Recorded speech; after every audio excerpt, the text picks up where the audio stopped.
तो इसमें देखिए हम पहला है कि आपको डिस्प्ले आउटपुट कैसे देना हो, तो उसके लिए हमारे पास फंक्शन क्या है, प्रिंट फंक्शन। प्रिंट फंक्शन के अंदर आप जो लिखेंगे वो आउटपुट पे आ जाएगा। जैसे प्रिंट हेलो वर्ड, आपने कहा प्रिंट हेलो वर्ड, और वो हेलो वर्ड प्रिंट कर देगा। अच्छा, इसमें हेलो वर्ड कहते हैं, हेलो वर्ड जो हमारे पास डेटा टाइप है वो डेटा टाइप है स्ट्रिंग। स्ट्रिंग को जब हमें प्रिंट कराना हो तो उसके बाहर सिंगल कोट्स लगाते हैं। ये सिंगल कोट्स स्टार्ट हुआ और सिंगल कोट ख़त्म हुआ। अगर ये सिंगल कोट नहीं लगाएंगे एरर आएगा, वो इसको वेरिएबल समझेगा, और वेरिएबल कोई हमने बनाया ही नहीं है ऐसा। और वेरिएबल भी अगर बनाया हो तो वेरिएबल एक देंगे प्रिंट में, एक से ज़्यादा नहीं देंगे। अगर एक से ज़्यादा वेरिएबल होंगे, वालेकुम सलाम, तो एक से ज़्यादा वेरिएबल होंगे तो उनके अंदर हमें कोई कनेक्टिव्स बनाने पड़ेंगे। ठीक हो गया।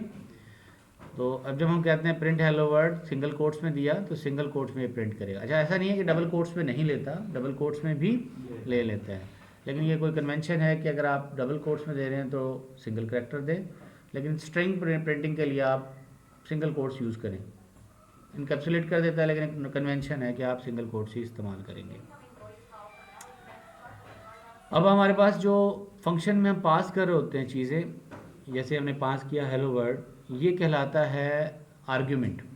This is called argument. Function जब हम बात करते हैं, फंक्शन में मुख्तलिफ चीज़ें होती हैं। फंक्शन में एक होता है कि जो हम फंक्शन के अंदर पास करें वो आर्ग्यूमेंट है, जब हम उसको फंक्शन को यूज़ करेंगे।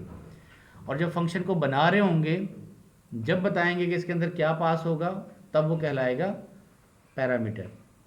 ठीक है, आगे मैं फंक्शन बनाना सिखाऊंगा आगे क्लासेस में जाके, तो मैं बताऊंगा, उस वक्त मैं उसको बोलूँगा ये पैरामीटर है। लेकिन जब मैं यूज़ कर रहा हूँ फंक्शन को, उस वक्त वो आर्ग्यूमेंट है। यूज़ का मतलब वो एग्जीक्यूट होगा, और बनाने का मतलब है उसको डिफाइन करेंगे। तो इस तरह से आप चीज़ों को ऐड कर सकते हैं। So we can say when call program execute a function, they say they are calling a function. ठीक है, और when they are calling a function, the thing that is passed inside the function is called argument. तो इस तरह से हमारे पास hello word क्या हुआ, आर्ग्यूमेंट हुआ। अच्छा जी, अब अगर हम आगे जाएं तो कुछ और आर्गूमेंट की तरह प्रिंट फंक्शन कराया। हमने कहा प्रिंट कैट ऑस्टन, उसका एड्रेस दे दिया, उसका पूरा एड्रेस के साथ उसका कोड नंबर भी दे दिया। ये 3 लाइनों में हमें प्रिंट करवाना है, तो 3 लाइनों में हमें देना पड़ेगा। ठीक है, प्रिंट एलन फंक्शन नहीं है इसके अंदर, तो हम क्या करें, 3 लाइनों में दे रहे हैं। अगर हमें अलग से एक ही लाइन में लिख के 3 लाइनों में प्रिंट कराना है, तो फिर हम यूज़ करते हैं एस्केप सीक्वेंसेस। एस्केप सीक्वेंस क्या होता है, फॉरवर्ड स्लैश बैकवर्ड स्लैश लगाते हैं ना, जैसे बैकवर्ड स्लैश लगा के उसके पास एन लिखेंगे, तो एन का मतलब हुआ new line. Escape sequences use करेंगे, अदरवाइज़ आपको 3 प्रिंट फंक्शन इस्तेमाल करने पड़ेंगे। ठीक है। अच्छा, इसमें थोड़ा सा डिफरेंस समझ लें। एक है स्ट्रिंग्स और दूसरी कहलाती है string literals. String literal, the program almost always work in the data of some type, जैसे कि यहाँ पर दी the piece of data are sequence of character. और जो सिक्वेंस ऑफ करेक्टर है that act as a used called the string. ये सारी की सारी स्ट्रिंग क्या है, string. Sequence of character is called string. अब जब हम ये प्रिंट कर रहे होते हैं, ये सारी की सारी ये स्ट्रिंग है, ये पूरी को क्या बोलेंगे, स्ट्रिंग है। लेकिन इसके अंदर जो स्ट्रिंग के पार्ट हैं वो 3 हैं, ये यानी 3 स्ट्रिंग लिटरल हो गए। So when writing a parameter in actual code of an argument, it is called string literal. जब एज एन आर्ग्यूमेंट लिख रहे होंगे उसको तो कहेंगे स्ट्रिंग लिटरल है, लेकिन वैसे जब डिस्क्राइब कर रहे होंगे तो वो क्या है, सिर्फ स्ट्रिंग है। जब फंक्शन में पास होगी तो क्या बन जाएगी, वो स्ट्रिंग। यानी आर्ग्यूमेंट की वो टाइप जो कि स्ट्रिंग हो तो वह स्ट्रिंग लिटरल कहलाएगी। आर्ग्यूमेंट की वो टाइप जो वेरिएबल हो वो वेरिएबल कहलाएगी, इंटीजर, फ्लोट, डबल एटसेट्रा। दूसरी कह रहे हैं in Python you can enclose string literal in A set of codes, single codes और डबल कोड्स, दोनों ही अलाउड हैं। इन सिंगल कोड्स थोड़ा सा डिफरेंस इसमें ये है कि in single quotes marks but program could also be written as a this way, यानी अगर आप यूं लिखे जो पैसे लिखे आए सिंगल कोट्स में फिर भी ओके है, और डबल कोट्स में लिखेंगे तो भी ओके है, दोनों को वो प्रोसेस कर लेता है और दोनों के सपोर्ट है। लेकिन एक चीज़ का ख्याल रखिएगा कि जब आप यूज़ कर रहे हो कि सिंगल कोट्स भी प्रिंट हो आउटपुट में, देखें आउटपुट में single quotes double quotes print नहीं हो रहा, जब आप ये चाहें डबल कोट्स भी प्रिंट हो तो आपने 3 दफ़ा डबल कोट्स लगाना है, 3 टाइम स्टार्ट में, 3 टाइम एंडिंग में। तो जो आउटपुट होगा वो क्या करेगा, कोट्स के अंदर प्रिंट होगा। ठीक है, 3 टाइम, 2 टाइम नहीं, 3 टाइम, 3 टाइम स्टार्ट और 3 टाइम एंडिंग में। जैसे अब यहाँ देखिए, और दूसरा फ़र्क ये है कि अगर मुझे कोई वर्ड है जिसको कोट्स में प्रिंट करा रहा है, एक तो पूरी स्ट्रिंग पूरी करानी हो कोट्स के अंदर, फिर 3 टाइम लगाएंगे स्टार्ट में, 3 टाइम एंडिंग में। लेकिन अगर कोई वर्ड आपने डबल कोट्स में प्रिंट करवाना है तो उस वर्ड को डबल कोट्स में करें, लेकिन पूरी स्ट्रिंग को सिंगल कोट में कर दें। जैसे यहाँ पे your assignment is red Hamlet by tomorrow, अब ये पूरी स्ट्रिंग किसमें है, और ये सिंपल वर्ड डबल कोट्स में, तो ये प्रिंटिंग में डबल कोट्स में आएगा। क्लियर हो गया। अच्छा, वो मैंने ये बताया कि आपको शुरू में 3 डबल कोट्स क्यों लगाने पड़ते हैं। 3 में डबल कोट्स इसलिए लगाने पड़ते हैं, अगर आप सिंगल लगाएं तो ये वाला समझ लेगा ये क्लोज हो गया। शुरू स्ट्रिंग हुई डबल कोट से, तो ये वाला समझ लेगा यहाँ पे जब कोट्स आया तो समझेगा क्लोज हो गया, लेकिन क्लोज नहीं हुआ, क्लोज आगे जा रहा है। आगे जब दोबारा से ट्रिपल कोट्स आएंगे तब क्लोज हुआ। ये देखें, एग्जाम्पल देख लें इसकी। ये मैंने जब किया, I am reading Hamlet tonight, अब ये अंदर भी वर्ड हैमलेट के ऊपर भी डबल कोट्स है, लेकिन मैं ये पूरी स्ट्रिंग भी कोट्स में करवाना चाहता हूँ, तो क्या करूँगा, सॉरी सिंगल कोट यूज़ करना है, तो फिर क्या करेंगे हम, बाय ट्रिपल कोट दिया, तब ये इस कोड को एक्सेप्ट करेगा सिंगल वाले, अदरवाइज इसको नहीं लेता। इसको ये समझता है ये स्टार्ट ऑफ स्ट्रिंग है, क्योंकि हम स्टार्ट ऑफ स्ट्रिंग क्या कर रहे थे, सिंगल कोड से कर रहे थे। अगर हमें अंदर कोड प्रिंट करवाना हो, कोड तो प्रिंट यहीं भी करवाना है, तो इसको ये समझ लेता है स्टार्ट ऑफ स्ट्रिंग। इसको यूँ समझाने के लिए कंप्यूटर को कि ये स्टार्ट ऑफ स्ट्रिंग नहीं है, बल्कि ये क्या है, प्रिंट होगा एज इट। तो हमने क्या किया, शुरू में ट्रिपल कोट लगाए, ट्रिपल कोट यहाँ लगाया और ट्रिपल कोट यहाँ लगाया। अब ये इसको एज इट ले लेगा सारे के सारे को। यहाँ देखें, I am reading Hamlet tonight. Similarly अगर आपको मल्टीपल लाइन में प्रिंट करना हो तब भी आप डबल कोट्स यूज़ करेंगे। 1 2 3, पहली लाइन में 1, दूसरी लाइन में 2, तीसरी लाइन में 3, एज इट जितने भी स्पेस दरमियान में आ रहे हैं ऐसे ही रहे, तब भी आप शुरू में ट्रिपल कोट्स यूज़ करेंगे और एंडिंग ट्रिपल कोट से। बाकी जो सीक्वेंस होगी उस सीक्वेंस को वैसे ही लेके चलेंगे। तो statement will print as 1 2 3, multiple line में होगी। अगर आज बीच में स्पेस भी दे दें, एक लाइन छोड़ भी दें, तो वो लाइन छुट जाएगी और ऑटोमेटिकली नीचे चली जाएगी। तो 1 2 3 इस तरह से आ जाएगी। ठीक है, अब आती है टूवर्ड्स बातें कमेंट्स। कमेंट्स कैसे देंगे, कमेंट्स क्या होती हैं, कमेंट्स हम प्रोग्राम में लिखते हैं जब प्रोग्राम को हमें समझाने के लिए कि ये क्या कर रहे हैं। वो कोड एग्जीक्यूट नहीं होता, बल्कि वो कोड को समझाने के लिए इस्तेमाल होता है कि ये कोड के अंदर किया क्या जा रहा है, वो कहलाती हैं कमेंट्स। कमेंट्स एक सिंगल लाइन कमेंट होती हैं, मल्टीपल लाइन कमेंट्स। तो अब कमेंट की डेफिनेशन पढ़ें तो comments are notes of explanation that document line or section of the program. Comments are part of the program but Python interpreter ignore them, execute नहीं करेगा उन कमांड्स को, इग्नोर कर देगा। They are intended for people who may be reading the code, source code, उनके लिए helpful क्या है कि इसमें कोड में हो क्या रहा है, उनको समझाना हो हमें, तो वो किस में लिखेंगे, कमेंट्स में लिखेंगे।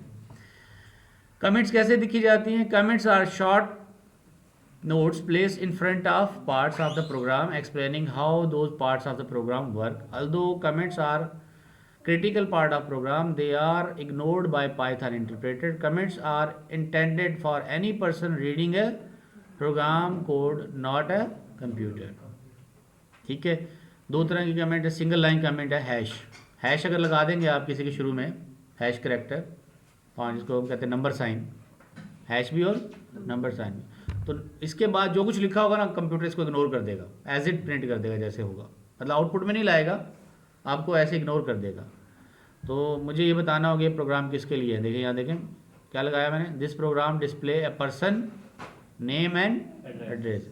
अब जब कंप्यूटर देखेगा ना हाईएस्ट साइन लिखा हुआ है, इसको इग्नोर कर देगा जस्ट कंपाइलर वो हमारा सोर्स कोड होता है जो एग्जीक्यूट करता है कमांड को, और बाकी कमांड एग्जीक्यूट कर देगा। तो आउटपुट में क्या आएगा, बाकी वाला 3, लाइन नंबर 3 से लेके 5 तक, 1 2 क्या कर दी, इग्नोर कर दी, जस्ट स्किप्ड। ठीक हो गया। तो यह हमारी थी single line comment. A programmer commonly write the end of comment in their code. An end comment is comment that appears at the end of line code. It actually explains the statement that appear that in that line. अब starting में अगर मुझे start करनी हो तो slash स्टारिक, और पूरा ही code comment करना हो तो हैश स्टारिक कर देंगे। और सिंगल लाइन कमेंट जो है बहुत आसानी से आ जाती हैं। आप सेलेक्ट करें लाइनों को, आईडी आपकी इंटेलिजे की वो हेल्प करती है उनको कमेंट में और सिंगल कैरेक्टर लिखना कोई मसला ही नहीं है। जितनी लाइनें कमेंट करवानी हो आप कमेंट करवा देंगे। यहाँ तक क्लियर है? ठीक है। अब जैसे मैंने कहा था कि मैं 10-15 मिनट के बाद आपको करके भी दिखाऊंगा, फिर पढ़ाऊंगा, फिर कराऊंगा, ऐसे हम चलेंगे ताकि बिल्कुल थ्योरी भी ना हो और बिल्कुल आपको ये भी ना हो कि कंसेप्ट ही ना पता हो, जस्ट टाइप करना आता हो। तो ये कंसेप्ट हम अभी इम्प्लीमेंट करते हैं। इसके लिए मैंने आपको बताया था आपको यूज़ करना होगा क्या, CMP command line. Command line interpreter start हो जाएगा डास पे जाके आपने क्या करना है, इसको अगर नज़र नहीं आ रहा तो मैं इसको कंट्रोल और ये एरो की जो है ना मेरी माउस की, इसको यूँ करूँगा आगे की तरफ बड़ा हो जाएगा। जितना बड़ा करना हो बड़ा कर लें, ठीक है, इन दिस वे। और छोटा करना है तो उल्टा चला दें, बिल्कुल कंट्रोल प्रेस करके रखें। अब 2 तरीके हैं मेरे पास पाइथन को यूज़ करने के। एक तो मैं यहीं जाके लिखूँ क्या, पाइथन, एंटर करूँगा, एरर आएगी अगर मैंने एरर पाइथन वर्ड सही नहीं लिखा। क्या स्पेलिंग है, पाइथन। अब सही लिखा है, अगर सही लिखूँगा तो क्या करेगा, कंपाइलर को लोड करेगा। लोड कर लिया, जैसे लोड किया तो उसने कुछ डिटेल दी आपको। क्या है डिटेल, पाइथन 3.11 ये वर्जन है पाइथन का। पाइथन 3.11 वर्जन है। उसके बाद क्या आ रहा है, ये वर्जन लॉन्च कब हुआ, जून 7, 2003 को। टाइम भी दिया है उसका, किस वक्त लॉन्च हुआ, ठीक है। फिर उसके बाद उसके अंदर कौन सा उसके लिए ये मौजूद है, कितने बिट कंप्यूटर के लिए है, ये 64 बिट कंप्यूटर के लिए बनाया गया है। और ये कंपैटिबल है किसके लिए, Win32 के लिए। जब आपको कोई चीज़ समझ में ना आए तो आप क्या करें, हेल्प लिख लें और हेल्प दे देगा, ठीक है। बाकी तो उसने कमांड बता दी। अब वो जो चीज़ें हम करके आए हैं वो मैं यहाँ यूज़ करता हूँ। पहले हमने क्या किया, प्रिंट में मैंने क्या किया, हेलो, ठीक है, हेलो। अब हेलो को कोट में बंद कर दिया। जब मैं एंटर कर दूंगा और मैं पैरेंथेसिस बंद ना करूं तो कंप्यूटर ये समझेगा, कंपाइलर, कि आप और लाइनें लिख रहे हैं, मल्टी लाइन कोड लिख रहे हैं, तो ये 3 डॉट दे देगा, 3 डॉट आ जाएंगे। अगर मैं आगे जाके इसको बंद कर दूं, अब ये समझ गया कि आपका कोड ख़त्म हो गया। एंटर करेंगे तो हेलो आ गया, ठीक है।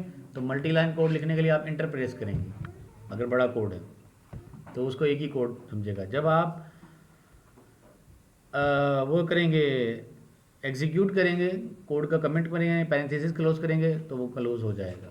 जैसे सी में हम यूज़ करते हैं सेमी कॉलन इस्तेमाल नहीं होता है यहाँ पे। एंड ऑफ लाइन के लिए सेमी कॉलन इस्तेमाल नहीं होगा, बस उसका स्टार्टिंग और एंडिंग करेक्टर जो आपने कमांड है वो कमांड यूज़ करेंगे, कमांड बेस है। दूसरी हमने एग्जाम्पल की थी, अगर मैं यूज़ करूँ प्रिंट, और प्रिंट के बाद मैंने कहा कि अब हम यूज़ कर रहे हैं यहाँ पे सिंगल कोड, ही और एपस्ट्रॉफी हीज़ पेन, ठीक है, उसका पेन। अगर मुझे ऐसे क्लोज करना है तो क्या होगा, एरर आएगा या सही चलेगा, एरर आएगा। क्यों एरर आएगा, ये समझेगा कि ये स्ट्रिंग यहाँ से स्टार्ट हुई और यहाँ ख़त्म हो गई, ठीक है। और एरर क्या आएगा उसको पढ़ें, सिंटैक्स एरर है, perhaps you forgot comma, help करेगा आपकी कि एरर कौन सा काला किया है आपने। अब मुझे अगर उसमें लाना हो तो मैं क्या करूँगा, इसमें 3 कोटेशन यहाँ पे और 3 कोटेशन यहाँ पे। जब मैं एंटर करूँगा उसने लिख दिया एज इट स्पेन, अब कोई एरर नहीं है। क्लियर हो गया? तो इस तरह से आप इसको प्रैक्टिस करेंगे कोड्स में। हाँ देखें, आपने कहा प्रिंट और इसमें कहा आपने आई लाइक एप्पल, ठीक है। और इसके बाद हमने एक सिंगल कोट लगा दिया। अब क्या होगा, एरर आएगा या नहीं आएगा?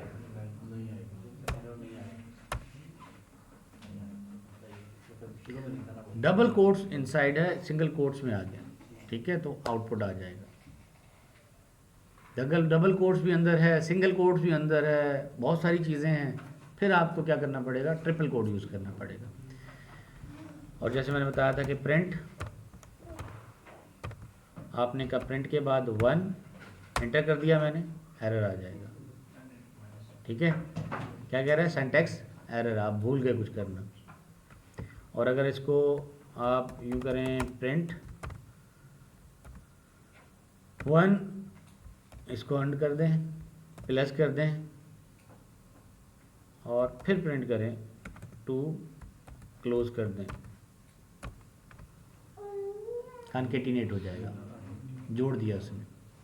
स्ट्रिंग कॉन्केटिनेशन ऑटोमेटिकली एग्जीक्यूट हो गया, 2 स्ट्रिंग्स को जोड़ दिया, 1 को 1 को 2 को जोड़ के क्या बना दिया, 112। इसी तरह आप करैक्टर में भी कर सकते हैं कि 2 स्ट्रिंग को जोड़ना हो, आप स्ट्रिंग को ही इज़ अ पर्सन कर दिया, क्लोज, क्या यूज़ करेंगे, प्लस 2 whom I like,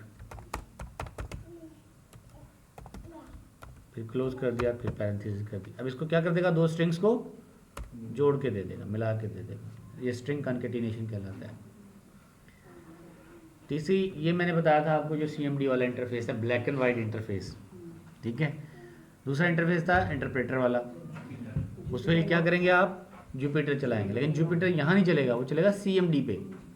तो मुझे इसमें बाहर निकलना हो तो क्या लिखूँगा, एग्जिट, एंटर करूँगा, एग्जिट, कहाँ गया, CMD। अब ये CMD आ गया, कमांड लाइन डॉस प्रॉम्प्ट। यहाँ पे आप लिखेंगे जुपिटर नोट बुक, लिख के एंटर करेंगे, JU, स्पेलिंग नहीं लिखी सही, JU, तो ये स्टार्ट होगा। It will take 1 minute to start explorer, और उसमें जाके आपका JU स्टार्ट हो, ये स्टार्ट हो गया सर्वर, और ये ले गया आपको इंटरफेस पे।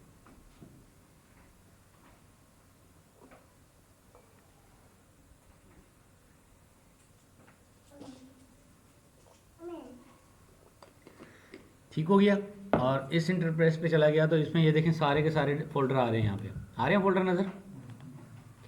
अब मैं अपना डेटा कहाँ सेव करना चाहूँ, इनमें से किसी फोल्डर में सेव करना चाहूँ, या फिर मैं कमांड लाइन पे ही वो फोल्डर बना के आ जाऊँ, ठीक है। तो आपके पास दोनों चॉइसेस हैं। अगर मैं यहाँ किसी फोल्डर में जाऊँ, लेट्स सपोज पिक्चर में चला जाता हूँ, और मेरा पिक्चर में जाके camera roll, save picture, screenshot, ये चीज़ें आ रही हैं, यहाँ पे कोई फोल्डर बना लूँ, या वहाँ पे मैं फ़ोल्डर बना के आऊँ, मैं क्लोज़ कर रहा हूँ, हाँ बनाया हुआ है, ठीक है। तो दूसरा तरीका क्या होगा कि मैं अपना फ़ोल्डर बना के उसके अंदर स्टार्ट करूँ जुपिटर को। तो कल हमने CMD स्टार्ट करके क्या किया था, CMD पे गए थे, और किस में गए थे, D ड्राइव में, और पूरे एक पुरानी कमांड जो मैंने सन 2000 में सीखी थी, dir, डायरेक्टरी आ गई, ठीक है। और डायरेक्टरी में जाके मुझे जाना है CD learn Python from scratch, ये मैंने फ़ोल्डर बनाया था, इस फोल्डर में गए। अब इस फोल्डर में जाके मैं dir करता हूँ, तो मेरी वो फाइलें हैं, कौन सी, जो कल मैंने बनाई थी। कौन सी फाइल बनाई थी मैंने, कल एक डायरेक्टरी बनाई थी और एक फ़ाइल बनाई थी, जिसका नाम रखा था week 1 class 1, week 1 class 1। आज हम इसी फोल्डर में जाके यहाँ जुपिटर स्टार्ट करेंगे। मैं कमांड बड़ी कर देता हूँ, कमांड वही लिखनी है, JUPYTER, Jupiter note book, enter कर देना है। अब ये इस फोल्डर में लर्न पाइथन फ्रॉम स्क्रैच वाले फोल्डर में जाके अपना जुपिटर स्टार्ट करेगा, नोटबुक स्टार्ट करेगा। ये हो गई, देखें वो वाली फाइल आ गई जो कल हमने बनाई थी, और कल हमने जो बनाई थी उस पर क्लिक करेंगे तो ये फाइल ओपन हो जाएगी, और इसमें जितना कोड हमने लिखा था सारा कोड सेव होगा, उसके आउटपुट भी सेव होंगे, वो सारी चीज़ें आ गई सारी चीज़ें। ये काम किया था कल। आप अपने कोड को मैनेज कर लें। मैं यहाँ गया और मैंने आज वाली क्लास बनानी है नई, ताकि उसका रिकॉर्ड कीप कर सकूं। न्यू, जैसे न्यू में जाऊंगा एक नई नोटबुक ओपन हो गई। इस नई नोटबुक में यहाँ पे क्या लिखा हुआ है, अनटाइटल्ड। यहाँ पे क्लिक करूँगा और यहाँ पे लिखूँगा मैं W2 या वीक 2, क्या लिखा था, वीक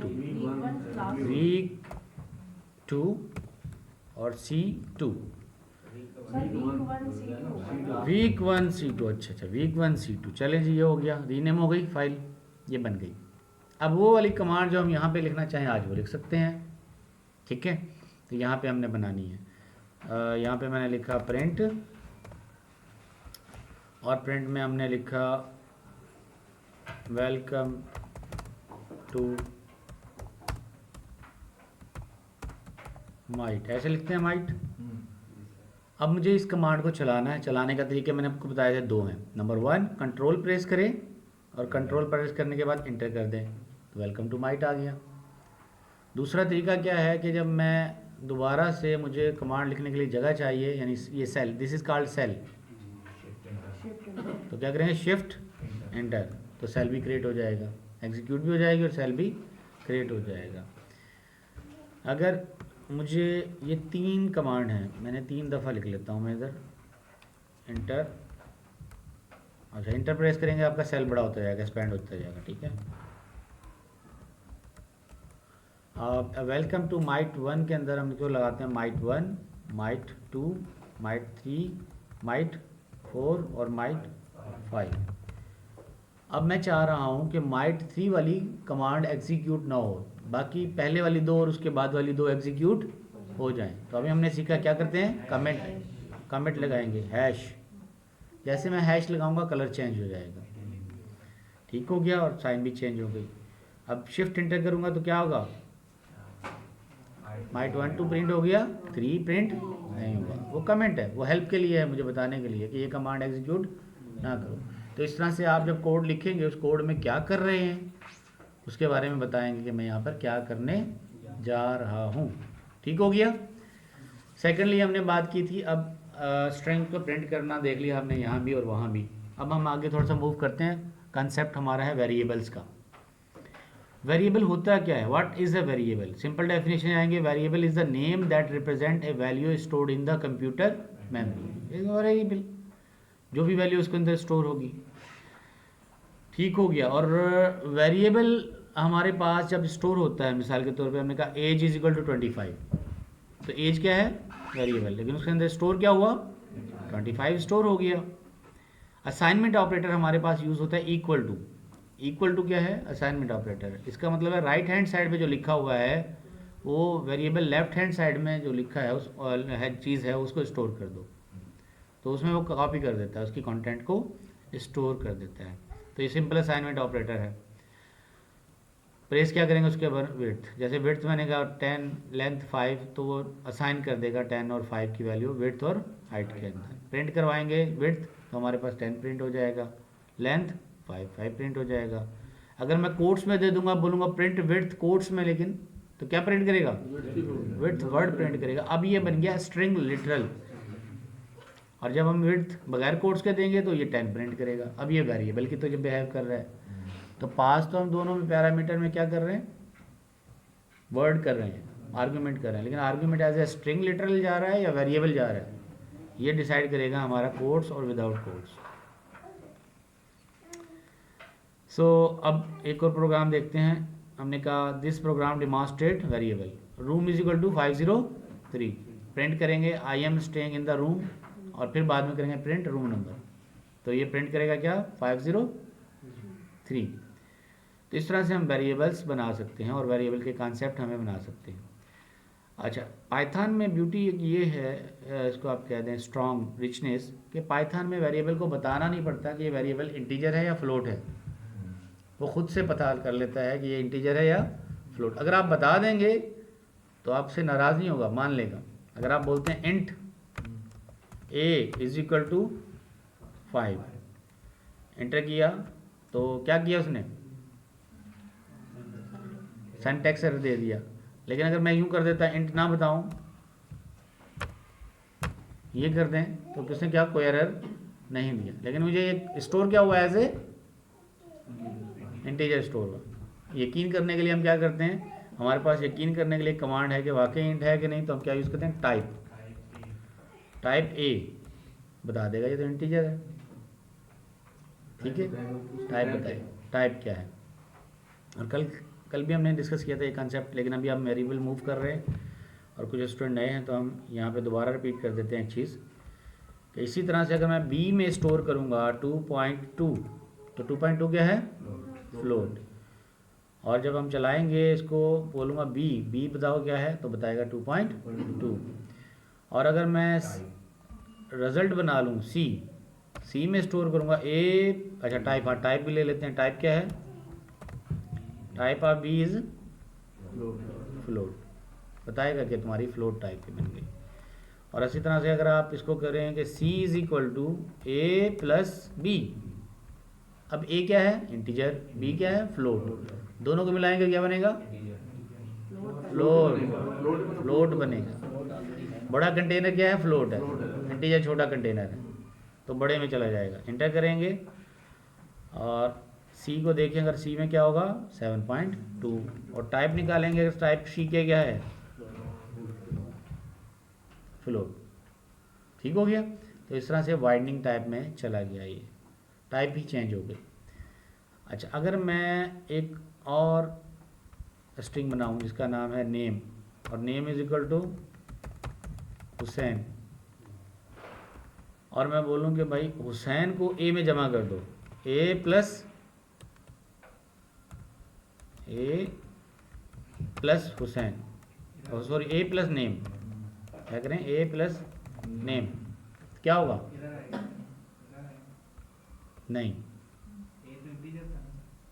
टाइप कास्टिंग करवाएं आप, टाइप मिसमैच की वजह से एरर आएगा, क्योंकि आप कंटेनर तो अलग हैं, उसमें कोई कंपैटिबिलिटी नहीं है।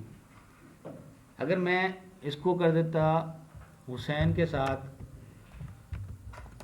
मोहम्मद, अब क्या था, अब ओके हो जाता, क्या करता ही मोहम्मद हुसैन, कंपैटिबल हो गई। तो का टाइप का कंपैटिबल होना ज़रूरी है। फ्लोट और इंटीजर में कंपैटिबिलिटी है, लेकिन स्ट्रिंग में और इंटीजर में कंपैटिबिलिटी नहीं, तो इस वजह से एरर आ जाए। हाँ, अगर आप उसको चाहते हैं कि मैंने जोड़ना ही है, तो उसको कन्वर्ट करके कास्ट को फिर आप उसके अंदर ऐड करेंगे। मतलब मैं कन्वर्ट करता अपने ए वेरिएबल को इस 4 में और फिर ऐड कर लेता। बेसिक में वो स्ट्रिंग बताने के लिए डॉलर साइन लगानी पड़ती होती थी। हाँ, उसमें बताना पड़ेगा इसमें कि मैं किस में कन्वर्ट करूँ ये। ठीक हो गया। चलेंगे अब आगे चलते हैं, थोड़ा सा मूव करते हैं।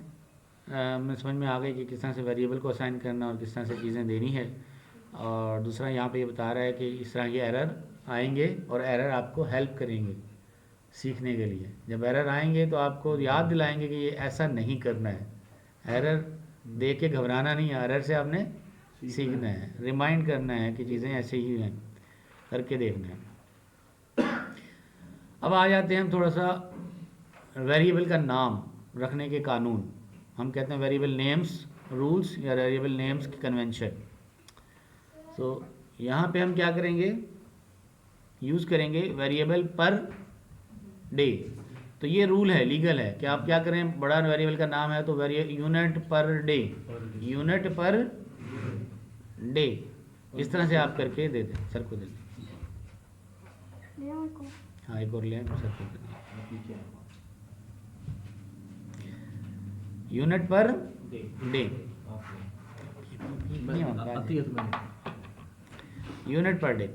और दूसरा तरीका क्या है, इसको हम कहते हैं अंडरस्कोर नोटेशन। अंडरस्कोर से आपने वर्ड को सेपरेट कर दिया। दूसरा तरीका डे ऑफ वीक, अब ये ओ कैपिटल कर देंगे, डे ऑफ वीक, इसको कहते हैं camel notation, that's called camel notation. तीसरा तरीका है कि देखें, डे ऑफ वीक में आपने डी को स्मॉल रखा है, लेकिन दरमियान में जो वर्ड आया, ऑफ का ओ कैपिटल कर दिया, वीक का डब्ल्यू कैपिटल कर दिया, तो ये कहलाता है कैमल नोटेशन। ऊँट को देखा आपने, गर्दन उसकी नीचे होती है, फिर उसके बाद कोहान होता है, तो ये क्या कहलाएगा, कैमल नोटेशन।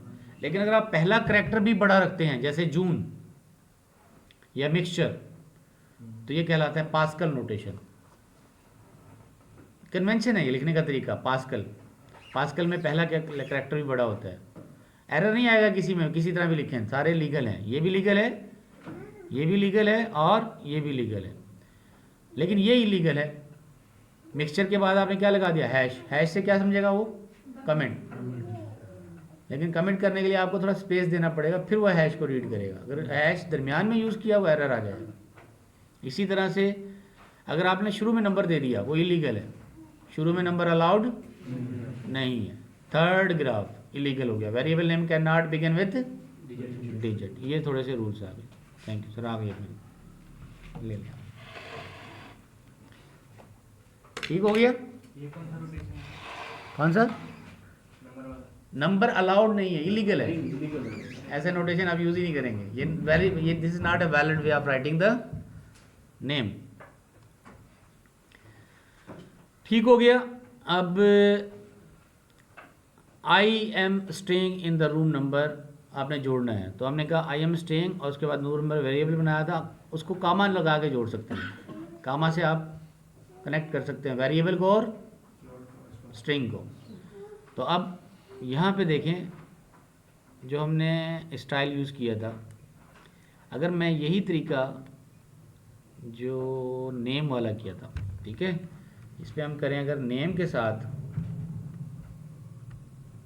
ये नेम मेरा वेरिएबल है, शिफ्ट इसको नेम ही रहने देते हैं, सॉरी, इसको name is equal to string रख ली। अब नीचे जाके कहता हूँ मैं नेम प्लस ए। अब क्या होगा,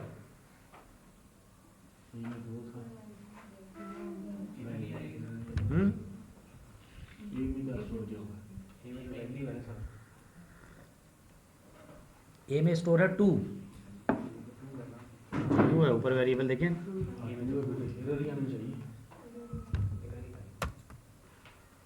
एरर ही आएगी, ठीक है।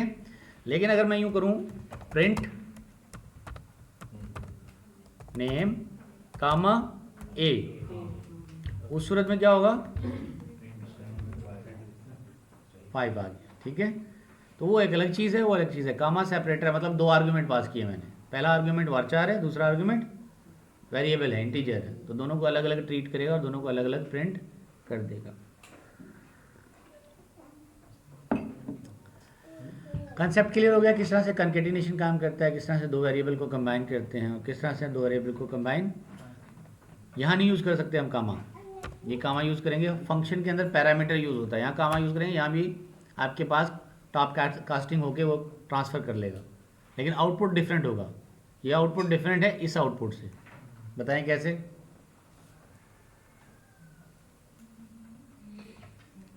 पहले भी हुसैन 5 लिखा हुआ है, लेकिन नीचे भी हुसैन 5 लिखा हुआ है, क्या फ़र्क है दोनों में।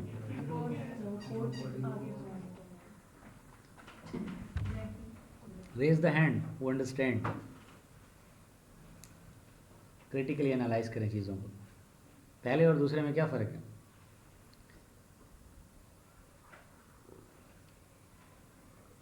दूसरे वाले में रिजल्ट आया है, प्रिंटर प्राइमरी की लगाई है तो उसने प्रिंट करके दिया, आउटपुट दिया।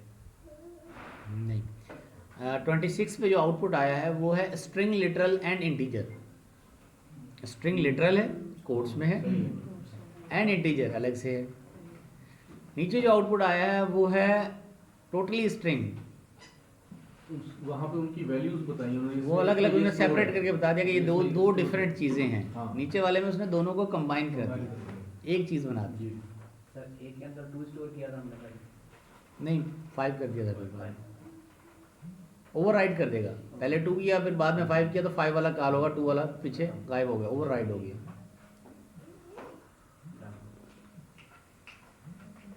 ठीक हो गया, चलें गुड। अब मूव करते हैं हम आगे, कुछ और कॉन्सेप्ट कंटिन्यू करते हैं। Variable reassignment. अब और ओवरराइड वाला कंसेप्ट समझा दूं कि वेरिएबल को आपने एक वैल्यू असाइन की, उसको दोबारा से वैल्यू असाइन करेंगे तो पहले वाली वैल्यू गायब हो जाएगी, जिसको हम कहते हैं ओवरराइड। ओवरराइड। अच्छा, when value in the memory is no longer referenced by variable, the Python interpreter automatically remove it from the memory through a process known as garbage collection. अगर मैंने कोई वेरिएबल जो है वो असाइन किया, एक मिसाल ऐसे समझा देता हूँ मैं। अभी हमने ए में क्या स्टोर किया हुआ है? 5। मैं नीचे गया और मैंने कहा b इज इक्वल टू ए। अब b में क्या है? 5। दोनों में क्या है? 5। अब मैं a इज इक्वल टू कर देता हूँ 3। b में क्या होगा? बी में 5 ही होगा। ठीक है, a में क्या होगा? 3। पहले हमने कहा था दोनों बराबर हैं, तो जब हमने दोनों बराबर कहा, एक्चुअली हमने कॉपी की उसकी वैल्यू a की वैल्यू b में, a की वैल्यू b में कॉपी कर ली, a की वैल्यू को चेंज कर दिया, b की वैल्यू वही रहेगी, क्योंकि वो पहले वाली एक उठा रहा है। पहले वाली a की कॉपी उठा ली उसने, फोटो कॉपी करवा ली, फोटो कॉपी करवाते ना जैसे। अब उसने उस कॉपी पे एक मैंने सर्टिफिकेट दिया, उस सर्टिफिकेट पे आपने कॉपी करवा ली, अब कॉपी आपके पास है, मैंने अपने वाले सर्टिफिकेट पे लाइनें लगा दी, आप वाले पे तो नहीं लगेंगी ना वो, इस तरह से कॉपी होगी। तो हम इसको कहते हैं कॉपी बाय वैल्यू और पास बाय वैल्यू और पास बाय रेफरेंस। अगर मैं एक वेरिएबल को चेंज करूँ और दूसरा वेरिएबल भी चेंज हो जाए, ये कहलाएगा पास बाय रेफरेंस। ठीक है, आपने जस्ट एड्रेस दिया उसको, और अदरवाइज पूरी कॉपी कर दें तो वो कहेंगे पास बाय वैल्यू। पास में रेफरेंस करना हो तो उसका तरीका कुछ और है। उसका तरीका है ऑब्जेक्ट ओरिएंटेड प्रोग्रामिंग के ज़रिए, वो हम आगे दूसरे महीने में सीखेंगे। एक महीना पहले सिंपल स्ट्रक्चर प्रोग्रामिंग चलेंगे, फिर ऑब्जेक्ट ओरिएंटेड प्रोग्रामिंग फंक्शंस के अंदर सिखाऊंगा जब मैं जाऊंगा इस पर। सो यू कैन कंटिन्यू, जैसे हम कहते हैं यहाँ पे ये असाइनमेंट देखें, डॉलर की प्राइस है 99.95, प्रिंट किया आपने, but now I have dollars in my account, और यहाँ आपने देखें प्रिंट किया I have dollar in my account, ये भी डॉलर है और वो भी डॉलर है, लेकिन इसने क्या प्रिंट किया? उसकी वैल्यू उठा ली 2.75, but now I have change कर दिया आपने, पीछे उसकी 2.75 थी तो वो प्रिंट की, फिर लेकिन आपने चेंज कर दी, चेंज करने के बाद प्रिंट करेंगे, अब नई वैल्यू आ गई, पिछले वाली ओवरराइड हो गई। इसको यूँ समझ लें, इस कंसेप्ट से समझ में आ जाएगा। डॉलर की वैल्यू कितनी थी? अब 2.7 मेमोरी में पड़ी है, आपने उसकी वैल्यू दे दी क्या? अब पॉइंटर चला जाएगा डॉलर का इसके पास, ये वैल्यू पड़ी रहेगी, ऐसा नहीं है वैल्यू नहीं है, ये वैल्यू पड़ी रहेगी। फिर एक आएगा कूड़ा उठाने वाला, कूड़ा करकट उठाने वाला, एक कचरा उठाने वाला बंदा है, हमने रखा है स्वीपर, और वो आएगा और 2.75 को उठा के ले जाएगा, मेमोरी फ्री कर देगा। उसका नाम है गार्बेज कलेक्टर। ये प्रोसेस कहलाता है गार्बेज कलेक्शन। वो गार्बेज उठा के ले जाएगा तो मेमोरी फ्री कर देगा, लेकिन एक्चुअली आपने क्या किया, मेमोरी की 2 कॉपियाँ बनाई, क्योंकि हो सकता है कि बाद में आपको उसकी यूज़ ज़रूरत पड़ जाए, तो इस लिहाज से उसको रखिएगा। लेकिन गार्बेज कलेक्टर देखेगा इसको कोई भी यूज़ नहीं कर रहा तो फिर उठा लेगा। कब उठाएगा? जब मेमोरी शॉर्ट होने लग जाएगी, नहीं, पहले पड़ा रहेगा, कुछ अर्सा रखेगा उसको, बस ज़रूरत की तौर पर ना। ऐसा ही नहीं है कि जैसे ही खाली हुआ, नहीं, वो देखेगा आपको मुझे मेमोरी जगह चाहिए, जगह है नहीं अवेलेबल, तो फिर देखेगा कौन से वेरिएबल हैं जिनको कोई पॉइंट ही नहीं कर रहा, कौन सी वैल्यू है जिनका कोई पॉइंटर नहीं है, उन पॉइंटर्स को उठा लेगा। पुरानी वैल्यू को उठाना होगा, फिर फिर नहीं उठा सकते, फिर तो गई। नहीं, अभी हमने असाइन की है, नहीं वो आ गई, अब उससे पहले वाली हम अगर लेना चाह रहे हैं, वो लेना चाहते हैं तो वो जब अपने ओवरराइट कर दी तो गई ना वो, तो अगर लेना चाह रहे हैं तो फिर मेमोरी ट्रेसिंग करेंगे। अच्छा, मेमोरी ट्रेसिंग करेंगे, जैसे हम कहते हैं ना हार्ड ड्राइव फॉर्मेट कर दी, फॉर्मेट कर दी तो उड़ गई, अब आपने दोबारा से वो वैल्यू लेनी है, डिलीट कर दी तो उड़ गई, वो पॉइंटर हट गया। जब आप डिलीट करते हैं ना किसी चीज़ को तो मेमोरी में तो होता है, हाँ, उसका नाम उड़ जाता है, नाम उसके फाइल एलोकेशन टेबल फाइल, हाँ, वहाँ से उड़ गया। लेकिन वो पड़ी है चीज़, कब तक पड़ी है? जब तक आपने कोई नया डेटा लिखना हो, उसके लिए जगह चाहिए हो, जब वो जगह चाहिए होगी वो देखेगा वो फाइल पड़ी है लेकिन उसको कोई यूज़ करने वाला नहीं हो, फिर उसको उड़ा के नहीं रख देगा। अगर आपने ऐसा नहीं किया, दूसरी फाइल नहीं लिखी, तो फिर वो जब चाहें तो उसको यूज़ कर सकते हैं, लेकिन उसके लिए हार्डवेयर पे कोडिंग करनी पड़ेगी, यानी बैकएंड पे कोडिंग करनी पड़ेगी कि मैं फैट फाइल एलोकेशन टेबल के ज़रिए उसको उठाऊँ। उठाई जा सकती है जब तक कि उसके ऊपर नया डेटा ओवरराइड ना हो। जब ओवरराइड हो गया फिर तो गई। अब आते हैं हम टुवर्ड्स न्यूमेरिक डेटा टाइप की तरफ। न्यूमेरिक डेटा टाइप नंबर हमने कहा, जैसे हमारे पास डिफरेंट डेटा टाइप्स हैं। डेटा टाइप क्या होती है, जैसे हमने लगल भी दिखा था, फ्लोट और डबल में क्या फ़र्क है, फ्लोट और इंटीजर में क्या फ़र्क है। तो इस तरह से हमारे पास डॉलर क्या है 2.75 विच इज़ ए फ्लोट, जिसको हम कहते हैं ये एक्चुअली न्यूमेरिकल लिटरल है, जैसे स्ट्रिंग लिटरल बनाया था। The word dollar is a container, but container of what? A value, और विच वैल्यू? फ्लोट। जैसे हम चाय किस में पीते हैं? कप में। पानी किस में पीते हैं? गिलास में। ठीक है, तो क्या गिलास में चाय नहीं पी जा सकती? पी जा सकती है, लेकिन गिलास अच्छी क्वालिटी का होना चाहिए, वरना गरम गरम चाय डालेंगे गिलास टूट जाएगा। ठीक है, कंटेनर की कंपैटिबिलिटी देखी जाएगी कि कंटेनर उस चीज़ को सपोर्ट करता है या नहीं सपोर्ट करता। अभी अगर आप गरम गरम दूध प्लास्टिक के गिलास में डाल दें, डल जाएगा, लेकिन गरम गरम गिलास, गरम गरम प्लास्टिक ऑयल बॉयल होता हुआ, पानी बॉयल होता हुआ गरम प्लास्टिक के गिलास में डालेंगे, डल जाएगा, लेकिन ऑयल गरम करते हुए डालें उसको, पिघल जाएगा। तो इसी तरह से आपकी उसकी करैक्टरिस्टिक्स को देखना होगा कि उसकी कैपेबिलिटी कितनी है, वेरिएबल्स के अंदर उसकी कैपेबिलिटी, उसकी करैक्टरिस्टिक्स को देखना होगा, फिर वो चलेगी चीज़ें। तो इस तरह से हमारे पास दो तरह के वेरिएबल हैं, जो हमने कहा कि एक तो वो वेरिएबल होंगे जो डेसिमल को करेंगे 1.5, 3.115, और वो एक वेरिएबल होंगे जो पूरे नंबर होंगे, जिनको हम इंटीजर डेटा टाइप लेते हैं। This is a integer and this one is a float. ये इंटीजर में है और ये फ्लोट में, ये होल नंबर है और ये डेसिमल नंबर सिस्टम है। अब आते हैं टुवर्ड्स हम टाइप पे, कि जब आप टाइप लेंगे, अगर मैं कहूँ टाइप 1 की क्या है, तो क्लास आ जाएगी, क्लास इंटीजर। और अगर मैं बोलूँगा टाइप 1.0 की क्या है, तो क्लास आ जाएगी उसकी, क्लास कौन सी है? फ्लोट। तो आपको बताना पड़ेगा। ठीक है, इसकी एक और एग्जांपल करके दिखाता हूँ मैं। चले कोडिंग में चलते हैं। अगर मैं बोलूँ टाइप, और टाइप मैंने कहा कि इसकी 1.1 की क्या है, डायरेक्ट भी दे सकते हैं आप, फ्लोट। अच्छा, अब अगर मैं जाऊँ और मैं बोलूँ टाइप इसकी क्या है, फ्लोट। ठीक है जी, क्या है इसकी, और अब फ्लोट, और इसके बाद अगर डेसिमल लगा दें, ठीक है, तो सारी टाइप किस में आ गई। और ये बड़ी कैपेसिटी है फ्लोट की, कितना बड़ा नंबर स्टोर कर सकते हैं हम इसमें। लेकिन अगर मैं सिर्फ इस पॉइंट को हटा दूं, इंटीजर बन जाएगा। ये पॉइंट है जो फ्लोट को कन्वर्ट करता है। This is just point, dot, period. चलें जी, अब आते हैं टूवर्ड्स हमारे पास कंसेप्ट। ये क्लियर हो गया आपको कि वेरिएबल अगर आपने असाइन किया और उसके बाद चेंज कर दिया तो चेंज हो जाएगा। अच्छा, ऐसा भी है कि आपने एक टाइप बनाया, जैसे वेरिएबल क्या है, ये इंटीजर है, 3 था ना इसके अंदर, इसके अंदर 3 के अंदर मैं दिन रात स्टोर कर दूँ, ये क्या बन गया, स्ट्रिंग। कोई एरर नहीं देगा कि आपका ये इंटीजर था, आपने इसको क्या बना दिया, वो पीछे वाली बात भूल जाएगा, जो भी था उसके अंदर कंटेनर चेंज हो जाएगा। तो पाइथन की ये ब्यूटी है कि जिस तरह की चीज़ डालेंगे आप उस तरह की चीज़ में कन्वर्ट हो जाएगा। आपको ये नहीं कहेगा मैं तो ये था, जो भी आप डालेंगे उसके अंदर कन्वर्ट हो जाएगा। और फास्ट देख रहे हैं आप कितनी सेकंड लगती है, जस्ट इंटर करें, आउटपुट आ गया। ये फिर आपके लिए MCQs होंगे जो हम टेस्ट लेंगे। ठीक है, अब आते हैं यूज़र से जब डेटा रीड करना है तो कैसे रीड करेंगे, यूज़र से इनपुट कैसे लेंगे। तो यूज़र से इनपुट लेने के लिए हम प्रोग्राम जब इनपुट लेता है यूज़र से, और यूज़र इनपुट देगा और उसको हम प्रोसेस करेंगे, तो उसके लिए यूज़ करते हैं word function input. Input function use करेंगे।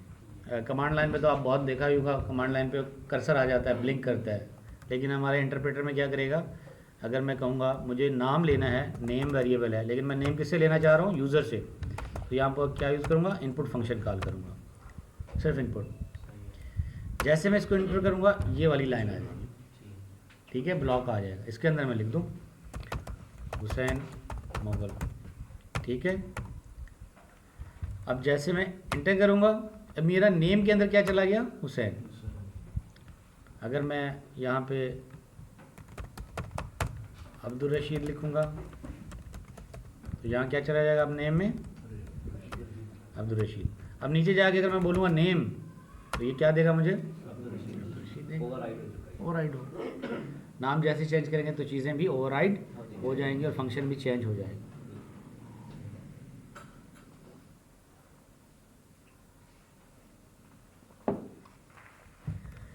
तो स्ट्रिंग ओवरराइड प्रॉम्प्ट ले लिया आपने इनपुट यूज़र से किस तरह लेना है। अब यूज़र से लेना हो इनपुट तो आप वेरिएबल बना सकते हैं। जैसे मैं एक छोटा सा प्रोग्राम बना रहा हूँ 2+2 का, ठीक है। तो मैं सिंपल अर्थमेटिक करवा रहा हूँ। मैं कहता हूँ कि वेरिएबल बना रहे हैं n1 is equal to input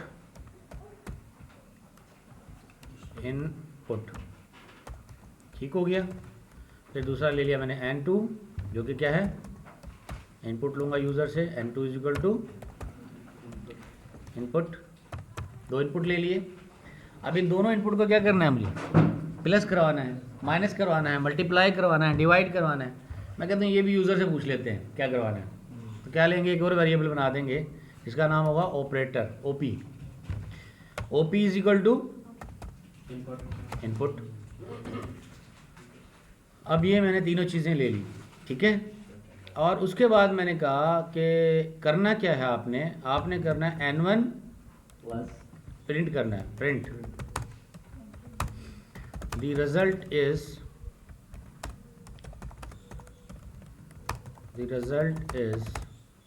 अब ये प्रिंट करवा देना है। उसके नीचे जाना है, डायरेक्ट भी कर सकते हैं और प्रिंट में भी कॉल कर सकते हैं। प्रिंट यहाँ पे बोलेंगे n1 ओपी। अब ऑपरेटर अप्लाई करना है ओपी और देन और n2। अच्छा अब n2 अब यूं करके लिख देंगे, आपके ऑपरेटर आ जाएगा, उसका फैच हो जाएगा। लेकिन ये प्रिंट में तीनों आर्गुमेंट जाएंगे, प्रॉब्लम कर देंगे। इसको हमें करना पड़ेगा बगैर प्रिंट के, एग्जीक्यूट करवाना है। कमांड हमने देनी है एग्जीक्यूशन के। प्रिंट देगा उसको एज ए लिटरल आर्गुमेंट लेगा, वो हमें 3 कामा के साथ देनी पड़ेगी। ये यूं कर सकते हैं हम, n1 OP n2। अब करके देखते हैं। पहले क्या आया, मैंने कहा 8, पहला ऑपरेटर क्या दे दिया 8, उसके बाद दूसरा ऑपरेटर 9, फिर तीसरा क्या करें, दोनों को तीसरी चीज़ मांग रहा है, क्या करना है, प्लस करना है, माइनस करना है, डिवाइड करना है, या आप डिसाइड करेंगे। मैंने कहा चले जी स्टैरिक रिजल्ट इज क्या लिखा हमने, इसी में आ रहा है कि n1 OP n2 not defined. असल में ये एक ही उसने ढूंढ लिया ना कि ये एक ही है, ये तो इसमें या स्पेस आएगी या कुछ और आएगा। नहीं एक मिनट इनको अलग करने के लिए तो कोई चीज मैकेनिज्म होगा। अच्छा एक minute. r is equal to n1 अच्छा इसको हम अलग से करेंगे यूँ करके। ये हो गया 3। अब जाके हम आगे कर सकते हैं।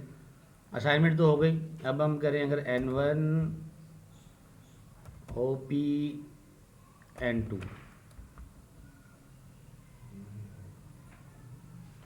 ये तो ये जो जैसे आप टाइप कर रहे हैं ना, ये तो Execute। एक वो वेरिएबल इसको काउंट वेरिएबल क्रिएट हो रहा है, ये खुद ही create हो रहा है। वेरिएबल है, वेरिएबल नेम है।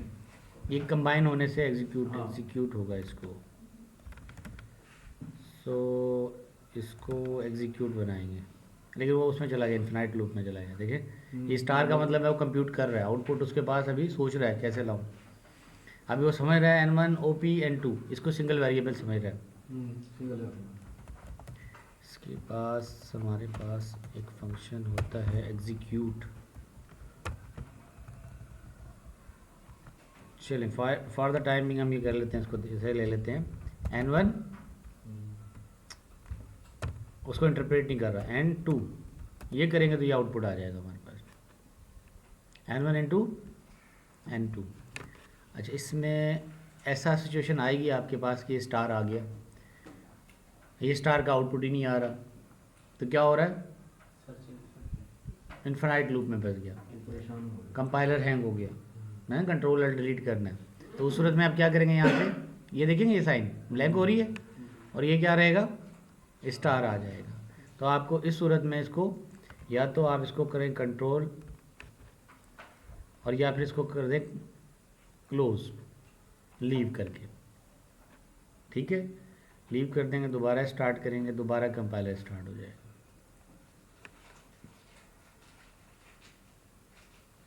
वो जो आपने किया होगा वो सारी चीज़ें आएंगी। और इसमें अगर आप 2+3 करके देखें आउटपुट आ गया, नहीं आ रहा है। तो इसका मतलब कंपाइलर स्टिल हैंग है। तो फिर आपको इंटरप्रेटर रीस्टार्ट करना पड़ेगा। और इंटरप्रेटर रीस्टार्ट करने के लिए आपको या तो लॉग आउट करें, यहाँ से लीव करें। ऐसी सिचुएशन आ सकती है, इन्फिनाइट लूप चला दिया जैसे आपने कहा चलो प्रिंट करते जाओ और चेक करता ही आ रहा है, उसको स्टॉप करने का क्राइटेरिया बताया ही नहीं। तो ऐसी सूरत में आपको इसको लॉग आउट करना पड़ेगा और लॉग आउट करने के बाद दोबारा से आप कमांड प्रॉम्प्ट पे जाएंगे और बोलेंगे यहाँ से रीस्टार्ट करेंगे सर्वर को। एक्चुअली ये बैकएंड पे सर्वर चल रहा होता है पाइथन का सर्वर, cmd चलाया आपने। यहाँ जाएंगे आप cd लर्न बाय, अच्छा डी ड्राइव में ही हमारा, पहले डी ड्राइव में जाएं और बोलेंगे cd learn Python by formatting और देन जुपिटर स्टार्ट करेंगे। जुपिटर नोट बुक, ये सर्वर रीस्टार्ट होगा। और बाकी कोई चीज़ अगर बिल्कुल समझ में ना आए तो आप क्या करेंगे, कंट्रोल अल्ट डिलीट करेंगे, टास्क मैनेजर में जाएंगे, वहाँ से कंपाइलर को स्टॉप करेंगे। सम टाइम वो गार्बेज में फंस जाता है और गार्बेज में चलता रहेगा इन्फिनाइट लूप में चलता रहेगा, आउटपुट आएगा ही नहीं। अच्छा वो साइन देख लीजिएगा, वो साइन ब्लैक हो ना ऊपर, तो इसका मतलब हैंग हो गया सिस्टम, आपका कंपाइलर फंस गया, स्टकअप हो गया, तो उसको रीस्टार्ट करना पड़ेगा। हाँ ये है कि जो कोड आपने लिखा हुआ वो कोड ज़ाया नहीं होगा, वो कोड ऐसे ही रहेगा, वहीं से आपको स्टार्ट करा देगा, कोड वेस्ट नहीं होता इसमें। और वर्स्ट के सिनेरियो में ये है कि वो अगर ज़्यादा ही नाराज़ हो जाए तो रीस्टार्ट भी मांग सकता है कंप्यूटर, जैसे it is taking time, debugging will proceed, और वो कहता है कि जी ये जाके वो डिसेबल कर दें दिस वैलिडेशन के अंदर। ये चला रहा है लेकिन वो कंपाइलर वहाँ पे चल रहा है। इसको अगर हम देखें ये ग्रामरली चल रहा है और